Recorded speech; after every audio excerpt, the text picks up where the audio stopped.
Welcome to the Daily Plunge. We're in the book of Acts. We're in chapter 16, going from verse 25 through the end of the chapter, verse 40. Now, last time we left our beloved apostle, Paul and Silas, they were in jail. And why were they in jail? Because they had cast out a demon from a slave girl, and her slave owners were upset that they were not going to have the money off of her, make the money off of her. And the rest of the crowd agreed, and they beat Paul and Silas, found guilty of corrupting their quote-unquote morals, and they were thrown in jail. And guess what they do when they're in jail? They're praying and singing hymns. They're praising God, and it reminds us of what Paul says to pray unceasingly, to rejoice and praise God in all circumstances. And while they're in there, all the other prisoners are listening to them worship. And think about that. They're in the midst of this, of being in prison. They're praising God and they're being a witness to others. And I would ask, when you're going through hard times, when you perhaps are in some sort of emotional or psychological prison, if you're going through something, are you giving witness to the power of God in the midst of that so that others can have faith? Well, it says that suddenly there was a violent earthquake. It shook the prison, and the foundations were shook. Doors flew open. Chains come undone.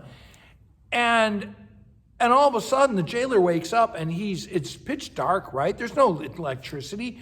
Runs down there, and he knows that if any prisoners have escaped, he will be terminated. He will be exterminated. And so he's about to commit harikari, right? And Paul and Silas say, wait, we're all here.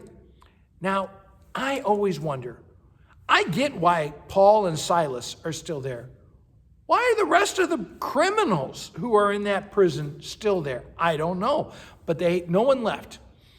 And the jailer he checks the prison, and then he asks Paul and Silas, what must I do to be saved? And so he brings them back to his house.